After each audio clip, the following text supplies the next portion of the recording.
அனைவருக்கும் காலை வணக்கம். புரட்சித் தலைவரின் அன்பு தொண்டர்களே, உங்களுக்கு இன்றைக்கி காலை வணக்கம். இது புரட்சித் தலைவரின் 26வது வீடியோ, 26வது பார்ட், 26வது எபிசோட்.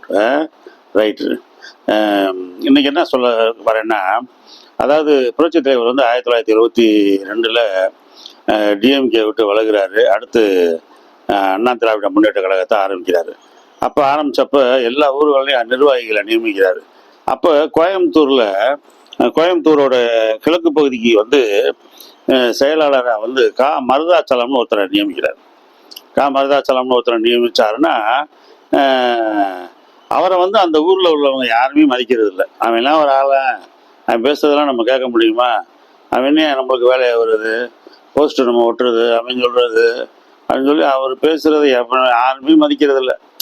அவரை ஒரு பெரிய தலைவராகவே யாருமே மாவட்ட செயலாளராகவே மதிக்கிறதில்லை. அவருக்கு ரொம்ப மன வருத்தம். எப்படியாவது இதை தலைவர்கிட்ட சொல்லணும், தலைவர்கிட்ட சொல்லி தலைவர் நடவடிக்கை எடுக்காட்டினா பேசாமல் கட்சியை விட்டு நம்ம பாட்டுக்கு வெளியே போய் நம்ம வேலை வெட்டியை பார்ப்போம் அப்படின்னு மனநிலைமை இருக்கார். ரொம்ப வருத்தத்தோடு இருக்கார். அப்போ புரட்சி தலைவர் கோயம்புத்தூருக்கு ட்ரெயினில் இறங்குறாரு. இறங்கின உடனே காலையில் மருதாச்சலம் எல்லாரும் போய் ரிசீவ் பண்ணுறாங்க, மாலை போடுறாங்க. உங்களுக்கு தான் தெரியுமே, தலைவர் எல்லாம் ஒரே மாலை மாலை மாலை மாலை வரிசையாக விழுந்துக்கிட்டே இருக்குது. மருதாச்சலம் போய் மாலை போடுறாரு. தலைவர் கேட்குறாரு, என்ன மருதாச்சலம் அப்படின்றாரு. நீ ஒருத்தன் கூட என்னை மதிக்க மாட்டேன்றானே, யாருமே நான் சொல்கிறது கேட்க மாட்டேன்றானே, எனக்கு ஒரு செயலாளர் பதவின்னு இருக்குது, அந்த பதவிக்கு ஒரு மதிப்பே இல்லைண்ணே, ரொம்ப நொந்து போயிருக்கேனே அப்படின்றாரு. புரட்சி தலைவர் அப்படியா அப்படின்ட்டு போயிட்டார். போய் அன்னைக்கு அவர் ப்ரோக்ராம் எல்லாம் முடிச்சுட்டு அன்னைக்கு சாயங்காலம் மறுபடியும் ட்ரெயினில் ஏறி சென்னைக்கு போகிறதுக்கு ரயில்வே ஜங்ஷனுக்கு வந்துட்டார். இங்கே பார்த்தா மருதாச்சலம் அப்படியே நிற்கிறார் ரயில்வே ஸ்டேஷனில். ஏன்னா தலைவர்கிட்ட சொன்னோம், காலையில் சொன்னோம், அதை பற்றி ஒரு நடவடிக்கை கூட எடுக்கலையே, எல்லாரும் நம்மளை ஒருத்தையும் கூட மதிக்க மாட்டேன்றானே, நம்மளை இப்படி செய்கிறாங்களே, எப்படியா தலைவருக்கு நம்ம உழைக்கிறது? கொஞ்சமாவது மக்களுடைய சப்போர்ட் இருந்தால் தானே நம்மளுக்கு, தலைவரும் நம்மளுக்கு சப்போர்ட் இல்லை, தொண்டர்களும் சப்போர்ட் இல்லை அப்படின்னு நொந்து இருக்கார்ல. அப்படியே புரட்சி தலைவர் ஒவ்வொருத்தையா பேசிக்கிட்டு இருக்காரு. ட்ரெயின் கிளம்புறதுக்கு இன்னொரு 10 நிமிஷம் இருக்கு. அந்த நேரத்தில் அப்படியே தலைவர் பார்க்குறாரு. பார்த்தா மருதாச்சலம் ஒரு இடத்துல கவலையாக கையை கட்டி நிற்கிறாப்புல. அப்படியே கையை கூப்பிடுறாப்புல, வர சொல்லுங்க மருதாச்சலத்தை அப்படின்னு. மருதாச்சலம் அப்படியே ட்ரெயினில் ஏற போகிற மாதிரி அப்படியே மருதாச்சலம் தோளில் கையை போட்டுக்கிட்டு எம்ஜிஆர் அப்படியே பேசிக்கிட்டே இருக்காரு மருதாச்சலம் காதில். மருதாச்சலத்துக்கு புரட்சி தலைவர் பக்கத்தில் இருக்காரு. புரட்சி தலைவருடைய அந்த வாசனை, அந்த தேஜஸ், அதுதான் அவருக்கு தெரியுதே அப்படியே. தலைவர் என்ன காதில் சொன்னாருன்னே தெரியல. அப்படியே கிரு கிரு கிரு கிரு கிரு கிருன்னு வருது. தலைவர் அவரை பிடிச்சி தோளில் கையை வச்சுக்கிட்டு அப்படின்றாரு, இப்படின்றாரு, அப்படி செய்யணும், இப்படி செய்யணும், என்னென்னமோ பேசிகிட்டு இருக்காரு. ஒரு 5 நிமிஷம் 10 நிமிஷம் ஆச்சுங்க. உடனே ரைட்டு கிளம்பட்டுமா அப்படின்னு மருதாச்சலத்தை தோளில் தட்டி கொடுத்துட்டு நல்லா ஒர்க் பண்ணணும் அப்படின்ட்டு போகிறாரு. பார்த்தா கொஞ்ச நேரத்தில் தலைவர் போன உடனே போலீஸு, கலெக்டரு எல்லா பேரும் சல்யூட்டு, பெரிய சல்யூட்டு. யாருக்கு? மருதாச்சலத்துக்கு. என்னடா தலைவரே கூப்பிட்டு போய் தனியாக 10 நிமிஷம் வச்சு பேசிக்கிருக்காரு, மருதாச்சலம் எவ்வளோ பெரிய ஆள் அப்படின்னு பயங்கர மரியாதை. ஆனால் அன்னைக்கு ராத்திரி பூரா மருதாச்சலம்ன்ற நபருக்கு தூக்கமே இல்லை. என்னடா நம்மளுக்கு தூக்கம் இல்லை? எல்லாரும் கேட்குறாங்க, தலைவர் உங்களை கூப்பிட்டு போய் தனியாக பேசினாரு, என்ன பேசினாரு? எலெக்ஷன் சம்பந்தமாக பேசினாரா, இல்லை அது சம்பந்தமாக பேசினார், இது சம்பந்தமாக பேசினாரா, என்ன விஷயம் பேசினார்? சீக்ரெட் பேசினாரு? யார்கிட்டையுமே தலைவர் அப்படிதானே பேசுவார், என்ன விஷயம்ன்றாங்க. வேலையை பாருங்கப்பா, நான் சொல்கிற வேண்டிய நேரத்தில் சொல்கிறேன்ப்பா அப்படின்னு இவர் சமாளிச்சிட்டாரு. சமாளிச்சா இவருக்கு அன்றைக்கி நைட்டு பூரா தூக்கமே இல்லை. காலையில் எழுந்திருக்கிறாரு. எழுந்திரிச்சு அடுத்த நாள் நேரம் ட்ரெயின் ஏறி சென்னைக்கு போயிட்டார். தோட்டத்துக்கு போயிட்டார். தோட்டத்தில் போய் தலைவர் கூட்டத்தில் நிற்கிறாரு. தலைவர் கூப்பிட்றாரு, மருதாச்சலம் வாங்க அப்படின்றார். தலைவா அப்படின்றாரு. என்ன தலைவரை நேற்று காதில் சொன்னீங்க, என்ன சொன்னீங்கன்னு எனக்கு கேட்கல, நீங்கள் ஆனால் ஏதோ பேசிக்கிட்டே இருந்தீங்க அப்படின்னு. தலைவர் கேட்குறாரு, சரி நான் போனதுக்கப்புறம் உனக்கு மக்களுடைய ரெஸ்பான்ஸ் எப்படி இருந்துச்சு? தலைவருடைய அசம்ஷனை பாருங்க. தலைவர் கேட்குறாரு, நான் போனதுக்கப்புறம் மக்கள் எப்படி உன்னை நடத்துனாங்க அப்படின்னு. தலைவர் கலெக்டர் விஸ் அடிக்கிறாரு, போலீஸு எல்லா பேரும் விஸ், எல்லா பேரும் நம்ம கட்சி தொண்டர்களுக்கு பூரா கூடிட்டாங்க. என்ன என்ன என்ன என்னன்னு வரிசையா கேட்டாங்க. என்ன சொன்னீங்க என்ன சொன்னீங்க அப்படின்னு. தலைவர் சொன்னாரு, மருதாச்சலம், நான் உண்மையிலேயே ஒண்ணுமே சொல்லலை, உன்கிட்ட ஒண்ணுமே சொல்லலை, சும்மா சொல்ற மாதிரியே அப்படி நான் நடிச்சேன். அப்பதான் மக்களுக்கு வந்து நான் உங்களுக்கு அதிக இம்பார்ட்டன்ஸ் தரேன்னு தெரியும். அப்போ அவங்களும் உங்களுக்கு வெயிட் கொடுப்பாங்க. ரைட்டா? நான் உங்களை மதிச்சாதான் மக்கள் உங்களை மதிப்பாங்க. அதை தானே நீங்க விரும்புனீங்க, அதை செஞ்சுட்டேன் அப்படின்ட்டாரு. மருதாச்சலத்துக்கு ஒரே சந்தோஷம். இன்னி விடுவாராரு அவரு அப்படின்னு பார்த்தா, கோயம்புத்தூர்ல போய் செம்மையா வேலை பார்க்குறாரு. வேலை பார்த்தா 1977 திமுக ஆட்சி டிசால்வ் ஆகுது, புரட்சி தலைவர் எலெக்ஷன் வருது. கோயம்புத்தூர் கிழக்கு பகுதிக்கு மருதாச்சலம் தான் நிற்கிறார், எம்எல்ஏவா நிற்கிறார். அமோக ஓட்டில் ஜெயிச்சிட்டாரு. கேட்க வேணும், மாவட்ட செயலாளர் இருக்கும்போது எம்ஜிஆர் அவ்வளோ பெரிய மரியாதையை புரட்சி தலைவர் ஏற்படுத்தி விட்டாரு. இப்போ எம்எல்ஏ வேற ஆயிட்டார். எப்படி இருக்கு பாருங்க, செம்ம கெட்டப்பு. மருதாச்சலம்ன்ற ஒரு சாதாரண மனிதனை கடவுள் லெவலுக்கு உயர்த்துறாரு பாருங்க. அதுதான் புரட்சி தலைவர். தன்னை நம்பினவர் கெடார். புரட்சி தலைவரை நம்பி ஒருத்தன் வந்தான்னா அவன் உயர்ந்த சுக்கிர திசை, அவனுக்கு உயர்ந்த நிலைமை ஆயிடுவேன். ரைட்டா? இப்ப 1981 புரட்சி தலைவர் வந்து 2வது தடவை ஆட்சியில் அமர்ந்திருக்காரு. இப்ப வந்து என்னன்னா, கோயம்புத்தூர்ல சரியான வெள்ளம். கோயம்புத்தூர்ல சரியான வெள்ளம். எம்ஜிஆர் போய் பாக்குறாரு. அப்ப போய் பாத்தீங்கன்னா வெள்ளம் வந்து அப்படியே அங்க வாலாங்குளம்ன்ற ஒரு இடம், வாலாங்குளம் நிரம்பி முத்தனங்குளம் நிரம்பிருச்சு. முத்தனங்குளம் நிறைஞ்சு செட்டியார் வீதியில நுழைஞ்சிருச்சு. தண்ணி நுழைஞ்சு ஏரி மேட்டுக்கு வந்துருச்சு. பாலாங்குளம் நிரம்பிருச்சு, முத்தனங்குளம் நிரம்பிருச்சு. அப்படியே தண்ணி நிரம்பி வந்து செட்டியார் தெருவுக்கு வந்து ஏரிமேடு அப்படின்ற இடத்துல வந்து மழை தண்ணி ஃபுல்லா நிக்குது, கடல் மாதிரி.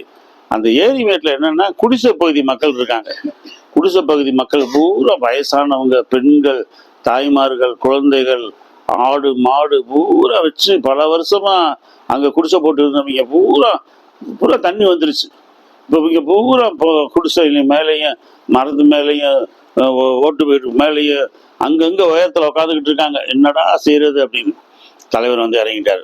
டல்லுன்னு இறங்கிட்டாரு. முதலமைச்சர்ல வேட்டியை மடிச்சு கட்டிட்டு உள்ள போறாரு. போய் பார்த்தா அதிகாரி, ஐஏஎஸ், கலெக்டர், போலீஸ் ஆபீசர் எல்லாம் செம்ம சல்யூட்டு.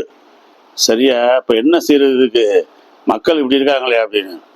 அப்ப இவங்களுக்கு வந்து வேற இடம் தான் ஏன் கொடுக்கணும், இதுக்கு வந்து தீர்வே கிடையாது, இடத்த மாத்தணுங்கள அப்படின்னு சொல்றாங்க. புரட்சித்தலைவர் சொல்றாரு, வருஷக்கணக்கு அவங்க வாழ்ந்துட்டாங்க, வருஷக்கணக்கு அவங்க வாழ்ந்துட்டாங்க. இப்போ இவங்க வந்து இங்கேயே இவங்க தொழிலெல்லாம் செஞ்சுட்டாங்க. பக்கத்தில் தான் பள்ளிக்கூடம், அவங்க பார்க்குற வேலை எல்லாமே இந்த சிஸ்டத்தை, இந்த இடத்த ஒட்டி அமைஞ்சிருச்சு. இனி இந்த இடத்துல வந்து இவங்களை மாற்றி வேற ஒரு இடத்த கொண்டு போனால் இதே இந்த சிஸ்டம் மறுபடியும் டெவலப் ஆகுறதுக்கு 25-30 வருஷம் ஆகும். ரொம்ப கஷ்டப்பட்டுருவாங்க. ஏற்கனவே அவங்க கஷ்டமான மக்கள். ஒரு வீடு கூட வாங்க இடம் இல்லாமல் தான் குடிசை போட்டு இருக்காங்க. குடிசையும் இப்போ காலி பண்ணி விட்டோம்னா என்ன ஆகுன்றது. இந்த இடத்துல ஒரு இந்த குளங்கள் நிரம்புச்சுன்னா, இந்த ஏரி நிரம்புச்சுன்னா வேற ஒரு பாதையில போறதுக்கு இந்த பக்கம் ஒரு பாலம் கட்டுங்கன்னு எம்ஜிஆர் ஒரு ஐடியா கொடுக்குறாரு. பொதுவாகவே நீங்க பாருங்க, அரசு அதிகாரிக எப்பயுமே இல்ல, முடியாது, நடக்காது, அதை செய்ய முடியாது அப்படின்னு தான் பேசுவாங்க.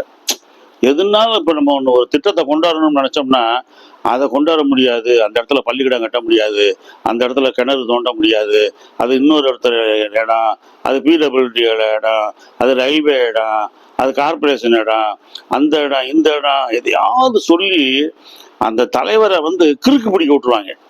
அதாவது அவங்களுக்கு எதுவும் தெரியாது, நம்ம தான் படிச்சாளுங்க, அதனால நம்ம சொல்றதுதான் அவங்க கேட்பாங்க அப்படின்னு சொல்லி எந்த வேலையும் திட்டங்களையுமே பாருங்க. இன்னைக்கு வந்து அரசாங்கம் ஒரு திட்டத்தை செயல்படுத்துச்சுன்னா அது மூளை முடுக்கில் உள்ள ஏழை மனிதனுக்கும் ரீச் ஆகாத காரணமே இந்த மாதிரி இடையில உள்ள அதிகாரிகள் தான். இந்த மாதிரி காரணம் இவங்க பூரா ஆட்டையை போட்டுறது செஞ்சுறது தான் இந்த காரணம். இப்போ இந்த அதிகாரிகள்லாம் சொல்றாங்க, ஒன்றும் செய்ய முடியாது தலைவர், ஒன்றும் செய்ய முடியாது, இவங்களை போய் வேற ஒரு இடத்துக்கு இது பண்ணாதான் அப்படின்னு.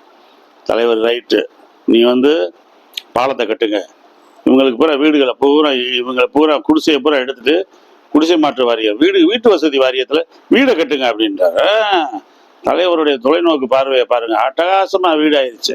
ஏன்னா கஷ்டத்தை புரட்சி தலைவர் கஷ்டப்பட்டு வாழ்ந்தவர். பெரிய இப்ப இன்னைக்கு கோடீஸ்வரனா இருக்காருன்னா பிறகும்போதே கோடீஸ்வரனா அவர் அந்த சூழ்நிலையை அனுபவிக்கிறார்.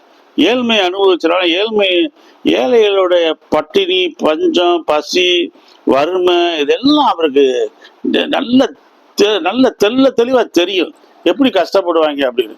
அந்த கஷ்டத்துல இருந்து அவங்களை ஊக்குவிக்கிறார். அதான் புரட்சி தலைவர். தொடர்ந்து 3 தடவை அவர் ஜெயிச்சவர்.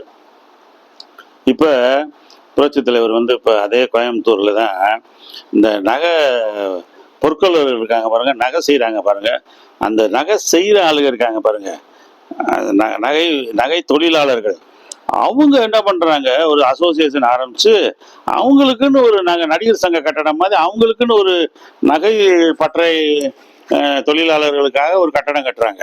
அந்த கட்டடத்தை பொறுத்து புரட்சி தலைவர் தான் திறந்து வைக்கணும்ன்றாங்க.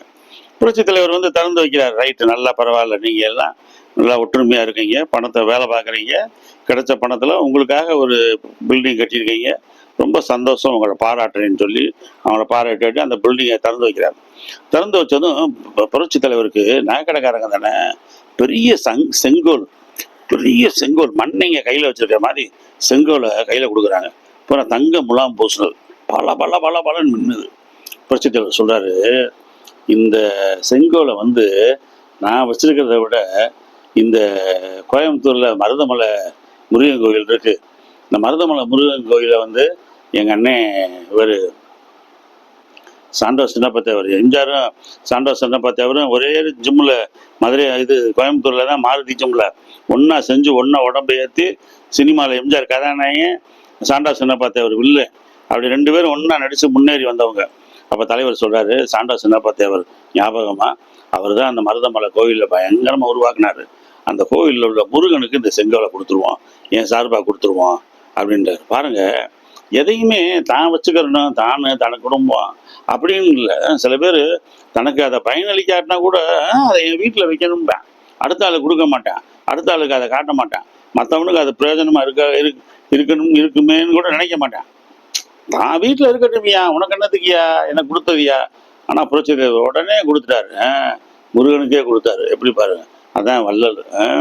அடுத்து புரட்சி தலைவர் வந்து 1973 கும்பகோணத்தில் உங்களுக்கு தெரியும், நேற்று இன்று நாளை படம், உலகம் சுற்றும் வாலிபன், நேற்று இன்று நாளையெல்லாம் படம் தமிழ்நாட்டில் அப்போ தான் தலைவர் கட்சியை விட்டு விலகி இருக்காரு. அதனால படத்தை வெளியே விடாமல் பயங்கர தகராறு பண்ணுறாங்க. அப்போ கும்பகோணத்தில் வந்து இந்த மாதிரி புரட்சி தலைவர் படம் நேற்று இன்று நாளை வருது, படம் வராதபடி திமுக கட்சிக்காரங்க பயங்கர பேரணி, பயங்கர அடித்தட்டி, கட்டை உருட்டு கட்டை எல்லாத்தையும் எடுத்துக்கிட்டு பயங்கரமா வர்றாங்க. இப்போ வந்தா போலீஸ் என்ன பண்றாங்க, மன்னை நாராயணசாமின்னு கும்பகோணத்துல இருக்காரு திமுகவில், அவரும் SR ராதான்றவர் தேட்டர் உரிமையாளர், 2 பேரும் பேசிக்கோங்க, பேசி உங்களுக்குள்ள ஒரு அண்டர்ஸ்டாண்டிங் வந்து பிரச்சனை இல்லாமல் முடிச்சுக்கோங்க அப்படின்றாங்க. ஆனால் யார் பேச்சையும் கேட்கல. ஆனால் தேட்டரில் படம் ஓடுது. எது, நேற்று இன்று நாளை படம் பிரம்மாண்டமாக ஓடுது. ஒரே அலப்பறை, மக்கள் கைத்தட்டி விசில் அடித்து ஒரே என்ஜாய் பண்ணி பார்த்துக்கிட்டு இருக்காங்க. இந்த குரூப்பு தேட்டரை அடித்து நீங்கள் நொறுக்கிடுவோம்ட்டு வராங்க. பார்த்தா இவர் எஸ்ஆர் ராதான்ற தேட்டர் ஓனர், அவர் ஒரு குரூப்பை வச்சு ஃபுல்லாக நிற்கிறாரு. வரட்டும்டா, நீ சந்திப்போம்டா, நீயா நானா 2ல் ஒன்று பார்த்துருவோம்டா அப்படின்றாரு.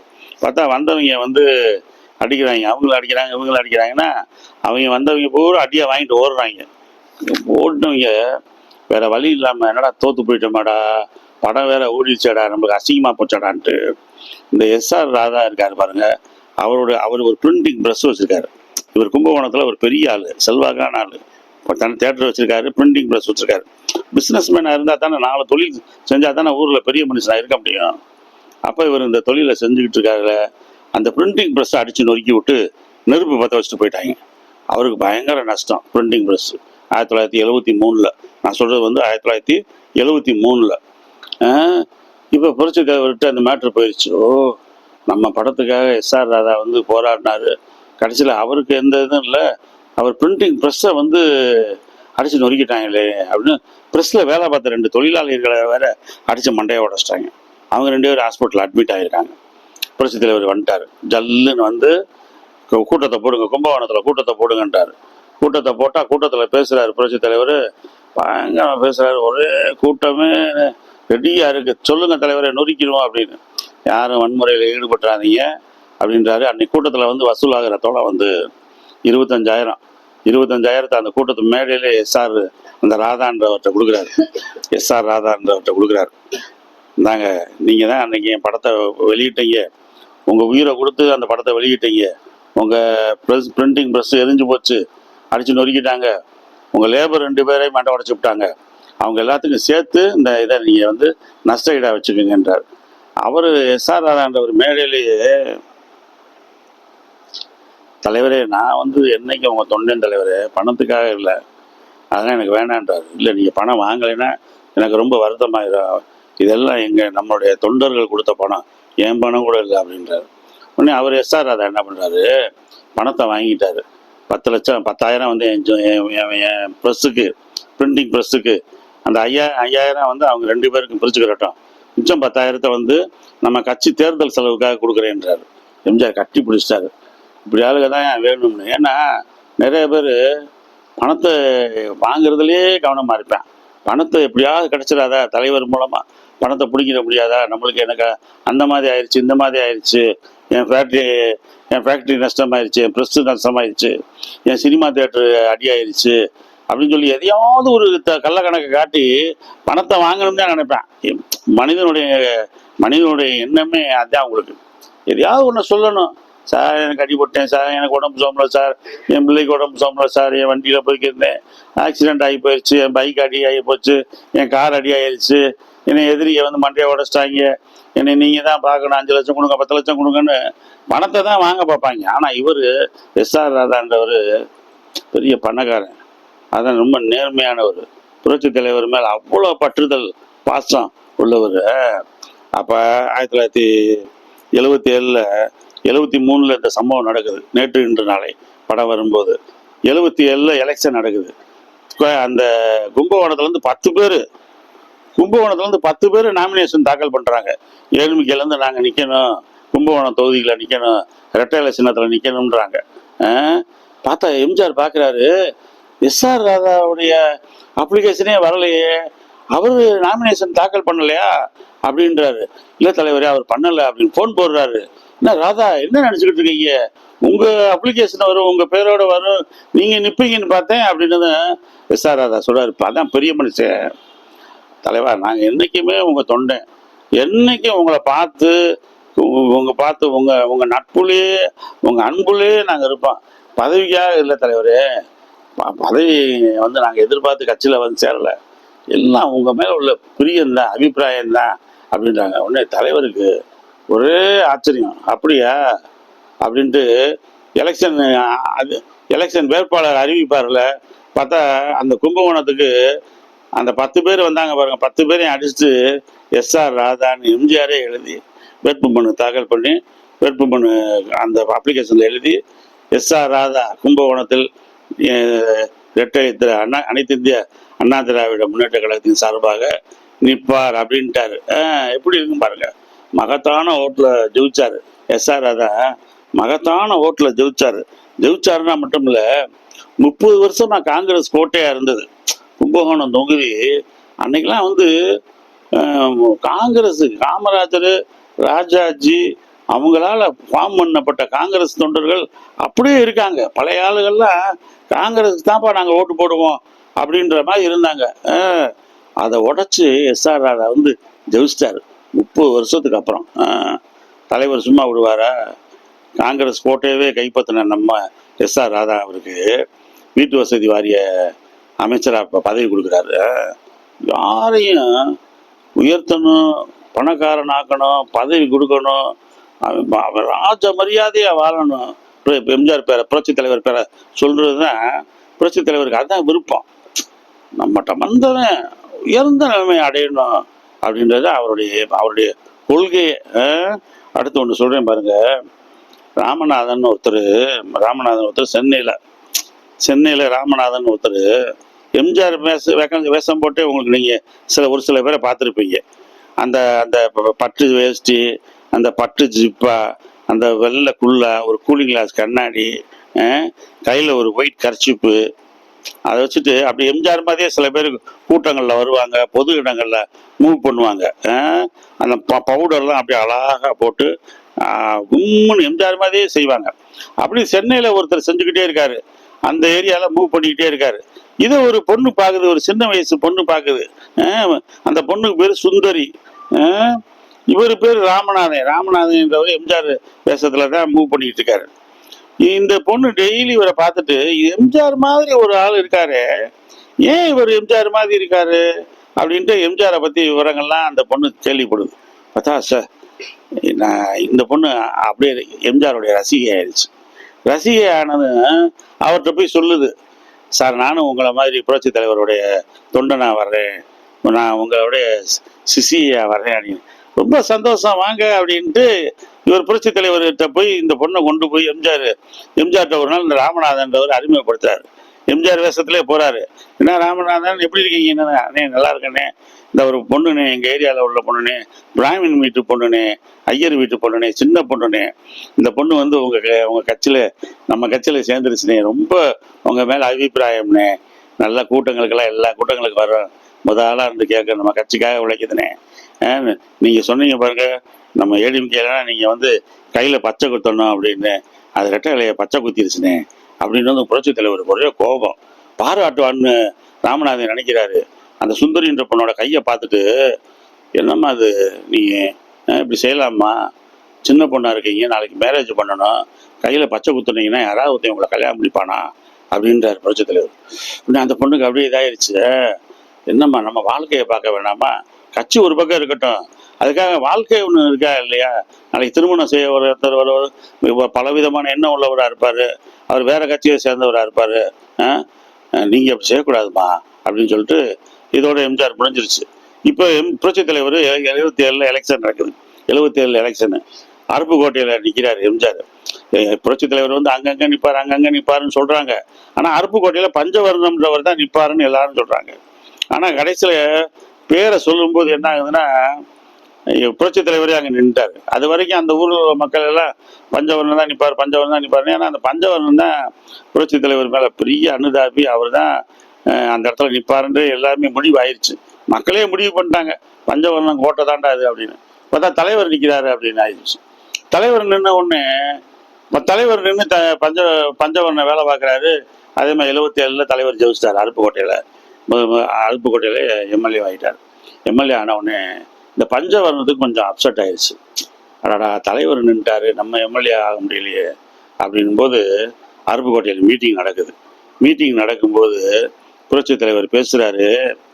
எல்லாரையும் வாழ்த்து பேசிட்டு நிறைய பேர் சொல்கிறாங்க, நான் வந்து சென்னையில் இருக்கேன், சென்னையில் இருக்கிறவன் எப்படியா அருப்புக்கோட்டைக்கு வருவேன், உங்கள் தொகுதியில் உள்ள பிரச்சனையெல்லாம் தீர்த்து வைப்பான்னு நிறைய பேர் சொல்கிறாங்க.